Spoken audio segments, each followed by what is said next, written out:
प्रारंभ के सभी दर्शकों को मेरा नमस्कार। मेरा नाम है संदीप आर के सिंह और आज हमारे साथ श्री रंजय त्रिपाठी जी। रंजय सर, बहुत बहुत स्वागत आपका। राम राम। नमस्कार, जय श्री राम। दर्शकों, आज का जो विषय है प्रियंका वड्रा ने एक कमेंट मारा है, वो भी आईआईटी चेन्नई के पूर्व डायरेक्टर श्री वी कामाकोटी जी पर। तो कमेंट ये है कि वो एक गौमूत्र विशेषज्ञ है, उनका एक कुछ रिसर्च है गौमूत्र पर, उन्होंने जो उसके बारे में बताया है, कुछ एक वीडियो है छोटी सी, उस पर उन्होंने प्रियंका वड्रा ने उनके पूरे करियर को और उतने अद्भुत व्यक्तित्व को समेट दिया। कोई गलत नहीं है गौमूत्र पर। हम लखनऊ में हम कुछ ऐसी जगह हैं जहां पर देसी गाय के गोबर से और गौमूत्र से बंजर भूमि को बहुत शानदार उर्वर भूमि बनाया गया है। तो उसके और भी बहुत सारे एस्पेक्ट हैं, रिसर्च करने का एक वो भी मटेरियल है, उस पर बहुत सारी बात हो चुकी है। पर आज हमारी बात है श्री वी कामाकोटी जी के बारे में। हम रंजय भाई से जानना चाहेंगे, क्योंकि दर्शकों, रंजय भाई का ऑलरेडी चूंकि जो साइंटिफिक बैकग्राउंड है, कार्य है, क्षेत्र है, उसमें इनका आईआईटीज में वहां के प्रोफेसर से, वहां के स्टूडेंट से बहुत ज्यादा इंटरेक्शन रहता है। तो पहले हम रंजय भाई से जानना चाहेंगे कि उस व्यक्तित्व के बारे में जिन पर कमेंट किया गया है। बाकी जिस छिछले इस महिला ने कमेंट किया, इसके पे तो हम लोग बाद में बात कर लेंगे। ईसाई है, इसलिए भारत का कुछ भी इसको पसंद नहीं आता है। रंजय भाई, जरा प्रोफेसर साहब के बारे में बताएं प्लीज। जी, प्रोफेसर वी कामकोटी अभी आईआईटी के डायरेक्टर हैं, मतलब पूर्व डायरेक्टर नहीं, अभी आईआईटी चेन्नई, आईआईटी मद्रास के डायरेक्टर हैं। देखिए क्या होता है कि आप जब आपकी मानसिकता बहुत गिरी हुई होती है, बहुत दुष्ट होती है, बहुत ही गलत प्रवृत्ति की होती है, तो आपको कुछ पता नहीं होता है। बहुत सारी चीजें हैं जो लोगों को पता नहीं है। ये लोग जो है चांदी का चम्मच मुंह में लेकर के पैदा हुए हैं, सोने का मैं कहता हूं चम्मच लेकर के पैदा हुए हैं। तो इन लोगों के जबान जो है ना, इन लोगों की जबान जो है ना, वो 56 इंच की है। मतलब मैं कहूंगा 156 इंच। अगर मोदी की छाती 56 इंच है, इन लोगों की, इन सबकी जबान 36 इंच है और बुद्धि 0.5 इंच भी नहीं है। तो क्या होता है कि जब ऐसे लोग होते हैं, ऐसी चीजें इनके मुंह से ये सब बातें निकलती हैं।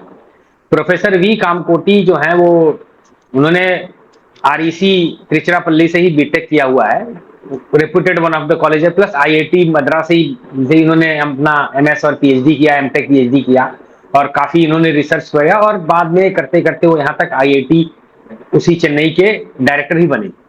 तो खाली ये नहीं कि इनका एक एकेडमिक ये रहा कि इन्होंने अच्छे इंस्टीट्यूट से पढ़ाई करी और वहां के डायरेक्टर हैं, इतना ही खाली इंट्रोडक्शन नहीं है। उनका इंट्रोडक्शन ये भी है कि इन्होंने भारत में प्रोसेसर डिजाइन किए हैं, जिस प्रोसेसर के बेसिस पे हमारे बहुत सारे भारत के सिस्टम्स चलते हैं, जो कि आम पब्लिक को पता नहीं है, आम जनता को पता नहीं है। तो चाहे आप हमारा जो अभी जो ऑपरेशन सिंदूर हुआ है, उस ऑपरेशन सिंदूर में हमारी जितनी भी इंटीग्रेशंस हुई हैं, जिसको विश्व देख करके भौचक्का रह गया है कि एक गन से लेकर के और S-1400 तक किस तरह से ये सारी चीजें जो है वो इंटीग्रेटेड है। भारत का नाविक जो है, प्लस भारत के प्रोसेसर से इंडिजिनियसली इंटीग्रेट किए गए और डिजाइन किए गए ये सारी चीजें जो हमारी इतनी लेयर की सिक्योरिटी करी, वो से लेकर के इसरो के साथ कोलैबोरेशन में काम करके वो पूरा ऑटोमेशन तैयार करना, और कंप्यूटर आर्किटेक्चर के one of the biggest computer architecture के रिसर्चर हैं, जिनके मतलब कई सौ रिसर्च पेपर्स और कई हजार साइटेशंस हैं। रिसर्च पेपर मतलब होता है कि आप जब रिसर्च करते हैं, कोई चीज करते हैं, तो पब्लिश होती है, जिससे पूरा संसार का साइंटिफिक कम्युनिटी पढ़े। और साइटेशन वो होता है कि जो आपने रिसर्च किया, उस रिसर्च को लेकर के उसके आगे उसका रेफरेंस लेते हुए अगला बंदे ने कितने रिसर्च किया है, तो वो भी एक बहुत बड़ी चीज है। तो प्रोफेसर वी कामकोटी बहुत ही विशुद्ध रूप से साइंस एंड टेक्नोलॉजी के one of the top technocrats है ग्लोबल। मैं प्रोफेसर वी कामकोटी ही नहीं, मैं ऐसे ग्लोबल ऐसे एक्सपर्ट्स को जानता हूं जो टेक्निकली अपनी विधा में बहुत ऊंचे हैं, और वो सब लोग सनातनी हैं। आपने अगर देखा होगा, ध्यान होगा जनता को, तो जो अभी इस वक्त जो इस कमेटी में जो इसरो के पूर्व चेयरमैन सोमनाथ जी हैं, professor Somnath ji, he is also one ex IITian, ठीक है। प्लस वो आपको याद होगा कि जब चंद्रयान 3 का प्रोजेक्ट जब जा रहा था, उसके पहले इसरो के सारे साइंटिस्टों ने जाकर के मंदिरों में पूजा किया था, गणेश जी के पूजन किया था, और तिरुपति बालाजी जाकर के सबसे क्या। तो हमारे देश में हमारे जो टॉप के वैज्ञानिक हैं, बहुत सारे, मतलब an number of top scientist ये तो हैं जो कि सामने लोग जानते हैं। मेरा काम ऐसा है कि मेरी डेली, रोज मेरा जो पाला है वो मेरा डिस्कशन और सब चीजें भारत के टॉप इंस्टीट्यूट और टॉप इंस्टीट्यूट से लेके छोटे डिग्री कॉलेज से लेकर के, और इनसे पढ़ता डेली, और मैं उनसे डिस्कशन करता हूँ रोज, कहीं ना कहीं पे जाकर के मैं किसी चीज की या तो ट्रेनिंग दे रहा होता हूँ या ले रहा होता हूँ। तो मैं ऐसे ऐसे लोगों को जानता हूँ कि जिनका नाम टॉप क्लास का है, वो संस्कृत में इतने बड़े ज्ञाता हैं, उनके पास वेदों की इतनी बड़ी ज्ञान है, उनके पास हमारे जो भारत के जो सनातन मूल जो सिद्धांत है उनका, अद्वैत के ऊपर में अगर आप बात करेंगे तो आप देखोगे, एक वीडियो में जनता के लिए बताता हूं कि आप YouTube पे जाकर के सर्च कीजिएगा professor AP Pratosh. He is one of the top class scientist in artificial intelligence and machine learning. आप जब उसमें जाएंगे तो मैं उनके वीडियोस को सुनता हूं, मैं जाता हूं, आप अद्वैत के ऊपर में उनका नॉलेज, उनका भारत के कर्म सिद्धांत पे उनका नॉलेज, और भारत में उनमें जो हमारी जो वैदिक परंपरा रही है उनके ऊपर उनका नॉलेज, और संस्कृत में इतना फ्लुएंटली बोलना। And he is one of the top class scientist, global top class scientist in AI and ML, जो कि आज जेन जी बोलता है ना, आर्टिफिशियल इंटेलिजेंस का जमाना है, मशीन लर्निंग जमाना है, उसके one of the top global top है। आईबीएम जैसी कंपनी उनको कई करोड़ों की पैकेज भी दे करके उनको बुलाती है, और कुछ दिन उन्होंने किए भी हैं। बहुत टॉप क्लास की इंस्टीट्यूट कंपनियों में कई करोड़ों के पैकेज पे काम करके वो भारत में ही, भारत के एक इंस्टीट्यूट में बच्चों को पढ़ा रहे हैं और बच्चों को सिखा रहे हैं। आप उनके वहां पे जाएंगे तो इस तरह की भारत की सनातन परंपराओं को अपने साथ ले करके चलते हुए बहुत सारे साइंटिस्ट हैं जो आगे बढ़ते हैं और वो अपने में बहुत ज्यादा सफल हैं। अगर आप देखोगे तो भारत में जो इसरो के लिए जो क्रायोजेनिक इंजन की जिसकी जरूरत थी, जिसमें आप देखोगे कि एक मूवी आई थी जिसमें आर माधवन ने जो जिनका रोल किया था, जिन वैज्ञानिक, नंबी नारायण जी, नंबी नारायण जी, वो नंबी नारायण जी कितने बड़े जो है कृष्ण और शिव भक्त हैं।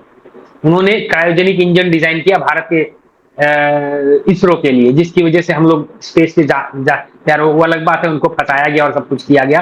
बाद में वो उनके उनके जीवन पर धग्गा लगाने की कोशिश की गई, लेकिन वो जो होता है ना, नियति को जो होता है मंजूर वही हुआ। तो एनीवे हमारे देश में ऐसे लोगों को जानता है कि जो लैब में पूरा रिसर्च करके, उनका ग्रुप रिसर्च करता है, सब कुछ करने के बाद में जब उनका खाली समय आता है तो मैंने उनको खाली समय उनको भगवत गीता का पठन पाठन करते हुए मैंने देखा है उनको अपने लैब में, अपने घर पे लैब में, या अपने मतलब ऑफिस में बैठ। रंजय भाई, तो भारत में जो है, भारत की इस संस्कृति में पलने वाले, इस संस्कृति में काम करने वाले बहुत लोग हैं। और कहां पर क्या बड़ा उदाहरण दिया जाए कि प्रोफेसर एपीजे अब्दुल कलाम साहब, डॉक्टर एपीजे अब्दुल कलाम साहब, जो कि इतने बड़े वैज्ञानिक रहे, इतने बड़े इंजीनियर रहे, और जो कि भारत में एक यूनिवर्सिटी है जो कि एशिया में एकमात्र यूनिवर्सिटी है जिसको बोला जाता है Indian institute of space science and technology. मात्र स्पेस साइंस एंड टेक्नोलॉजी पे ही पढ़ाने वाले, applied avionics, applied physics, space science और एस्ट्रोनॉमी वगैरह पढ़ाने के लिए एकमात्र यूनिवर्सिटी है जो कि त्रिवेंद्रम में है। उसके वो पहले वो चांसलर थे, उसमें वाइस चांसलर, चांसलर थे, और उसके जो चांसलर बनते हैं वो इसरो का ही डायरेक्टर बनता है। और वहां से पढ़े हुए बच्चे लोगों को ये ऑप्शन रहता है कि आप सीधे इसरो में आ जाओ या आप जाना चाहोगे, तो बहुत सारे लोग वहां पे इसरो में एब्जॉर्ब कर ले जाते हैं। तो उसके भी चांसलर है, कितने बड़े, वो कितना बढ़िया, वो आप एपीजे अब्दुल कलाम सरस्वती वंदना करते थे, वीणा बजाते थे। तो आप देखेंगे कि भारत की संस्कृति परंपरा को निभा करते बाते हुए बहुत ज्यादा सफल साइंटिस्ट हुए हैं। बहुत साइंस और विज्ञान का मतलब ये नहीं होता कि आप अपनी मान्यताओं को, अपनी प्रथाओं को, आप अपनी अद्वैत के सिद्धांत को, आप अपने सनातन सिद्धांत को भूल जाएं। उसको करते भी लोग करते हैं, परंतु जो लोग इन चीजों पे विश्वास नहीं करते हैं उनके बारे में तो वो तो इस तरह की भाषा बोलेंगे ही। दरअसल मैं कहता हूं कि जो ये प्रियंका वडेरा ने बोला है, प्रियंका वडेरा ने अपनी जो है ना, जो मानसिकता है, जो जो वो दिखाया है। और मेन चीज इसमें एक बात ये भी बताता हूं कि जिस खानदान की है ये, उस खानदान की ही एजुकेशनल बैकग्राउंड क्या है भाई। अगर अंग्रेजों के जमाने में, अंग्रेजों के कृपा से अगर जवाहरलाल नेहरू ने एलएलबी किया था, तो उसके बाद लोगों ने क्या पढ़ाई करी है, तो उसके बाद इनकी दादी जी ने कितनी पढ़ाई करी, इनके दादाजी ने कितनी पढ़ाई करी, इनके पिताजी ने कितनी पढ़ाई करी, और उसके बाद में इनके पढ़ाई के आगे जो इनके भाई साहब हैं, मैं तो जानता हूं, मैं तो उसी दिल्ली यूनिवर्सिटी का पढ़ा हुआ हूं, वो बगल वाले कॉलेज में जहां पे इनको एडमिशन हुआ था, इनको भगाया गया था। मैं तो गारंटी के साथ में सबको चैलेंज करता हूं कि 12वीं की मार्कशीट में इनके भाई साहब के 42.3% नंबर थे, 42.3%, जिसके ऊपर में आपको हीरालाल रामनिवास डिग्री कॉलेज खलीलाबाद या डिग्री कॉलेज अतर्रा में भी एडमिशन नहीं मिलेगा। अगर आप आम होंगे, आम व्यक्ति होंगे, तो आपको किसी दूर दराज, आप कुशीनगर का महाविद्यालय तो खैर यूनिवर्सिटी के कगार पे है, आप चले जाएंगे तो किसी दूर दराज के इलाके में किसी डिग्री कॉलेज में या किसी में आपको मान्यता प्राप्त किसी में एडमिशन नहीं मिलेगा। जी बलरामपुर का डिग्री कॉलेज तो बहुत ऊंचा है, जी जी जी। आप कुशीनगर का डिग्री कॉलेज बहुत, उस पर आपको एडमिशन नहीं मिलेगा, अपने दम पे ये उसमें एडमिशन नहीं ले सकते हैं। ये तो बात इस व्यक्ति का मैं बता रहा हूं ना, सच बता रहा हूं, जिसको चाहे जो चाहे वो आकर के, मैं तो वहीं का पढ़ा हुआ हूं, मैं बगल वाले कॉलेज का पढ़ा हुआ हूं और उसी समय का पढ़ा हुआ हूं। तो 42.3 42.3% 12th में नंबर लेने के बाद में शूटिंग रेंज जो दिल्ली में है, क्या नाम है उसका, करणी सिंह शूटिंग एकेडमी जो है, ये बताया गया कि इन्होंने वहां से शूटिंग की ट्रेनिंग ली है और इनके नाम से एक नकली जो है वो तीरंदाजी का या बंदूकबाजी शूटिंग का एक सर्टिफिकेट, शूटिंग बंदूकबाजी के बना करके सर्टिफिकेट लेकर इनको एडमिशन लिया गया। बहुत हो हल्ला मचा। तो अगर कोई आम व्यक्ति होता जिसने नकली सर्टिफिकेट लेकर के किसी भी कॉलेज में अगर एडमिशन लिया होता, तो उसके सर्टिफिकेट पे ऐसा लाल मार्क लग जाता कि वो जिंदगी में कहीं एडमिशन नहीं ले पाता, फ्रॉड के चक्कर में जेल जाता, वो अलग। लेकिन चूंकि ये एक अनपढ़ और एक बुद्धिहीन प्रधानमंत्री का एक बेटा था, तो इसको जो है भेजा गया। अब एक बात और लोग बताता हूं, लोग कहते हैं कि इसने किसी यूके या अमेरिका की यूनिवर्सिटी से पढ़ाई की है। तो अब मैं एक चीज और भी चैलेंज करके बोलता हूं, अगर आपके पास पैसा है और आपके पास बुद्धि नहीं है, तो आप जाकर के ट्रिनिटी कॉलेज में ले लें, आप जाकर एडमिशन ले लें, आप जाकर के येल में एडमिशन ले लें, आप जाकर के स्टैनफोर्ड में भी एडमिशन ले सकते हैं, और आप जाकर के ऑस्ट्रेलिया की यूनिवर्सिटी में भी एडमिशन ले सकते हैं, आप चाहें जितने ही बड़े गधे रहे हों। बस आपकी जेब में पैसा होना चाहिए और इन्फ्लुएंसर लोग होना चाहिए। ऐसे लोगों को वो खोजते हैं, क्योंकि ऐसे लोगों से करोड़ों रुपए वो लोग कमाते हैं, और फिर जो रियल डिजर्विंग होता है उनको वो लोग स्कॉलरशिप दे देते हैं। जी और इन लोगों को ये यूनिवर्सिटी जानती है कि these people are the parasite of education. इनके सामने किताब रख दो तो ये किताब चबा जाएंगे, है ना, पढ़ेंगे नहीं, ये चबा जाएंगे। तो इनको भी वो धक्के मार के ग्रेड दे करके इनको निकाल देती है। इनको पता है कि ये मिले ना, ये फेल हो चाहे पास हो, इसने नहीं, करना अगर एजुकेशन में जिंदगी में प्रधानमंत्री का बेटा तो है उसको निकाल तो आप अपने आप, प्रधानमंत्री का बेटा है तो आप अपने इसलिए पढ़ाते हो कि भविष्य में इसका राजनीतिक करियर तो ये हमारे काम आएगा, काम। क्योंकि अमेरिका यही करते हैं ना, इसी तरीके से इन्वेस्ट करते हैं। हाँ, दूसरा सर, एक हाँ, छोटी सी बात और थी, अजीत डोभाल जी का कुछ दिन पहले मैं एक इंटरव्यू सुन रहा था। इंटरव्यू क्या था, वो स्पीच देने गए थे, इंटरव्यू तो नहीं देते हैं। उन्होंने कहा कि मैं सिर्फ यहीं आया हूँ स्पीच देने। उन्होंने कहा कि मैं अक्सर जाता नहीं हूँ। आईआईटी चेन्नई के डायरेक्टर साहब हैं, इनकी हम पर कृपा है कि हमने इनसे कहा कि 5G जो है हमें इंडिजिनस चाहिए।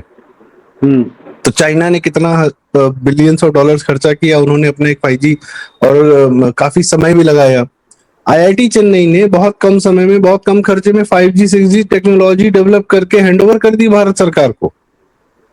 ठीक है। दूसरा, ये डायरेक्टर साहब के अभी कुछ दिन पहले 16 दिसंबर से जनवरी में भारत की 2000 साल पुरानी जो शिप बिल्डिंग टेक्निक होती है, उसके आधार पर शिप्स बने, और उसका पूरा जो कि एक मैरीटाइम जो उसका टेस्टिंग होता है, वो सारा आईआईटी चेन्नई में हाइड्रोलिक सिस्टम्स पे हुआ।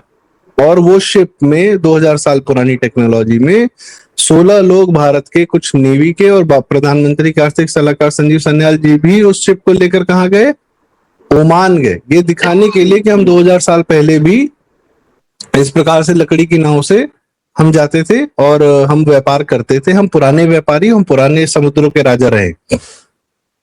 तीसरी बात, ये जो साइंस वर्सेस रिलीजन की बात है कि जैसे ही हिंदुइज्म से जोड़ा इन्होंने अचानक से बता दिया, कंसेप्ट क्या है ये प्रियंका वाड्रा का कि गौमूत्र बोल देंगे तो हिंदू धर्म आ जाएगा, हिंदू धर्म आ जाएगा तो भैया साइंस के खिलाफ है।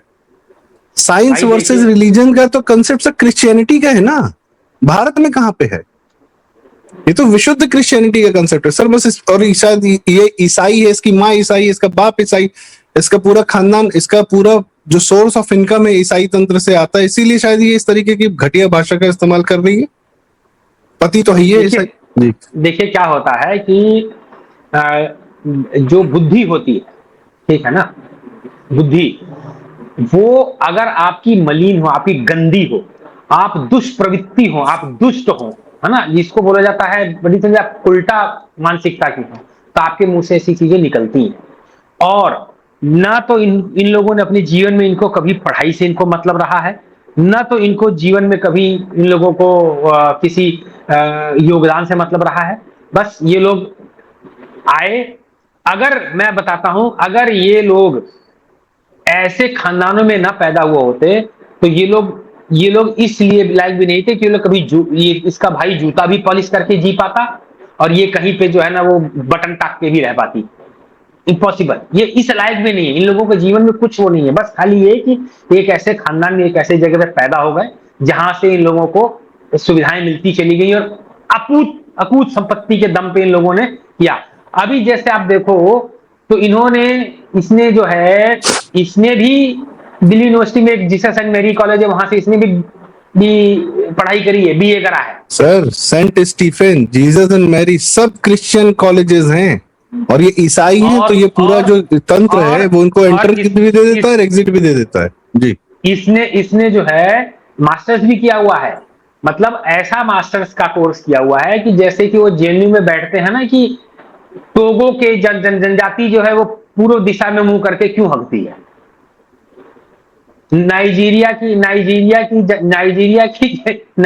की में जो है, अगर देखा जाए तो वहां की सामाजिक जो स्थिति है, उस सामाजिक स्थिति में लोगों के लंबे लिंग होने का क्या आधार है, ऐसे पे भी जो जेएनयू उसी टाइप की ये रिसर्च इन्होंने अपना मास्टर्स करके जो है वहां से किसी यूनिवर्सिटी से करके आके, और इससे इनसे पूछने बैठ जाओ, मैं आज की डेट में अभी के बैठ करके एकदम पूरी गारंटी देकर करके बता सकता हूं कि अगर इसको इस महिला से अगर दो सेंसिबल बातें करने को बोल दो, दो प्रश्न पूछ लो बुद्धि से रिलेटेड, तो बिल्कुल नहीं बता पाएगी, और तुरंत ये लड़ाई झगड़े मार पटाई और बदतमीजी को उतर आएगी। तो बस ये सीधी सी बात यह है कि कुछ समय पहले जो है लोग बोलते थे कि कांग्रेस की जो कमान है वो राहुल गांधी से हटा के प्रियंका खातिर दे देना चाहिए। मैं तो चाहता हूं कि बिल्कुल दे दें। तो जो लोगों के अंदर में एक वो बैठा हुआ है ना कि वो पप्पू है वो, ये बढ़िया है, इसके ऐसे कोने में यहाँ पे बाल इसने सफेद करा रखे हैं इंदिरा गांधी के जैसे, और इसकी नाक मिलती इंदिरा गांधी से, तो पता लग जाएगा कि इसकी बुद्धि उस पप्पू से भी ज्यादा बड़ी ढपली है ये। बस इसको बुलाओ आगे, मैं तो चाहता हूं ये आए। तो मतलब अब ये देखिए, बहुत ज्यादा इन लोगों पे टाइम वेस्ट हाँ करने वाली जी, बात भी नहीं है ना। नहीं तो मैं नहीं, मैं कहता हूं कि इंडिविजुअल इन की बात नहीं कर रहा हूँ, बस अब हम चर्चा का समापन करते हैं। आप एक क्लोजिंग कमेंट्स दे, फिर प्रोफेसर साहब पे तो तसल्ली से कभी और बात होगी कि क्या इतिहास है। हमारे ट्विटर हैंडल पर भी उनकी जानकारी है, आप उनके बारे में पढ़िए। आप अपने बच्चों को बताइए कि इस प्रकार के लोग आपके रोल मॉडल हैं, मोटिवेशन हैं, और जेन जी, अल्फा पल्फा ये सब हटा दीजिए। किस प्रकार के लोगों से आपको आप हम्म, संदीप जी, अभी हम लोग पिछले हफ्ते में एक जगह गए थे, वहां पे जाकर हाँ के हम लोगों ने देखा है कि मेक इन इंडिया से लेकर के और भारत में उद्योग और चीजों को बढ़ाने के लिए पिछले 10-12 साल में क्या हुआ है।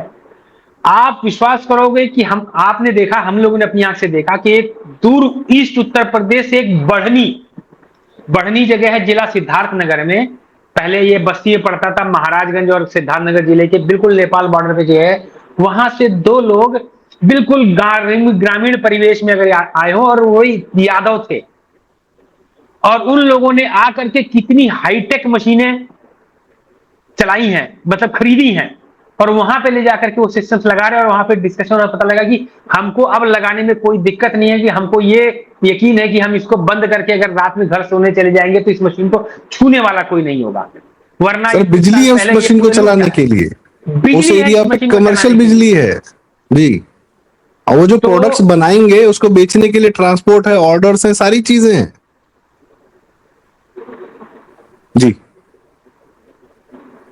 तो अब बात यह है कि अब ज्यादा समय न लेते हुए हिंदू धर्म के भारत के जो सुपुत्र हैं आईआईटी हमारे चेन्नई के डायरेक्टर साहब कामाकोटी जी, ये भारत के लिए कार्य क्यों कर रहे हैं? प्रियंका गांधी जो ईसाई तंत्र है, जो अमेरिका का तंत्र, अभी हमने पिछले पूरा 1 महीने में दिल्ली में नौटंकी देखी, अमेरिका से सीधे आया, लैंड किया, भारत में आया, नंगा कराया, चला गया। बिबके या ये दास और ये सब क्या हुआ, वो सब एक अलग कहानी, वो सब कई वीडियो में बात हो चुकी है। पर अमेरिका का तंत्र बिल्कुल नहीं चाहता कि भारत स्वयं में सक्षम हो जाए, और जो लोग भारत के लिए कार्य कर रहे हैं उस पर कटाक्ष करके उनको नीचा दिखाने का जो घटिया लोग प्रयास कर रहे हैं। हाँ जी जी, ये सारे उन लोगों के पिट्ठुए, उनके फंडेड लोग हैं भाई। इसी भारत देश में आप देखिए, हमारे देश की मानसिकता लोगों की देखिए।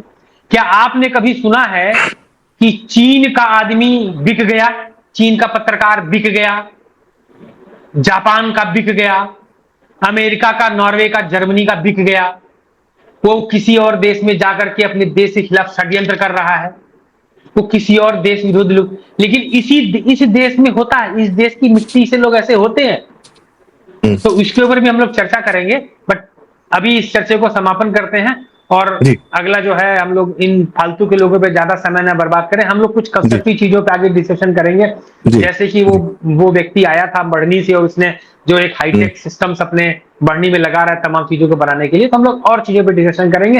ऐसे लोग इन गांधी खानदान के लोगों से कहीं ज्यादा अच्छा। आप सोचिए कि किस प्रकार के लोगों के हाथ में देश रहा है, जिनकी मानसिकता क्या थी कि आप अपने ही देश के वैज्ञानिकों का किस तरीके से भर्त्सना कर रहे हैं और उनको आगे बढ़ने नहीं दे रहे हैं। ऐसी तमाम कहानियां हैं कि भारत के वैज्ञानिक भारत में रहकर कुछ कर नहीं पाए जब इनकी माताजी का कार्यकाल था या इनके पिताजी और दादाजी लोग का कार्यकाल था। तो इसी के साथ आज की चर्चा का समापन। दर्शकों बहुत बहुत धन्यवाद। अगर आपको बातें उचित लगी तो कृपया यह वीडियो लाइक करें, शेयर करें, कमेंट्स में आप भी हमें बताएं आपके पास क्या जानकारियां हैं भारत के साइंटिस्ट से संबंधित, या जो भी आपकी राय है। चैनल जरूर सब्सक्राइब करें। बहुत धन्यवाद, नमस्कार, जय श्री राम। रंजय भाई बहुत बहुत धन्यवाद। जय श्री राम, जय श्री राम।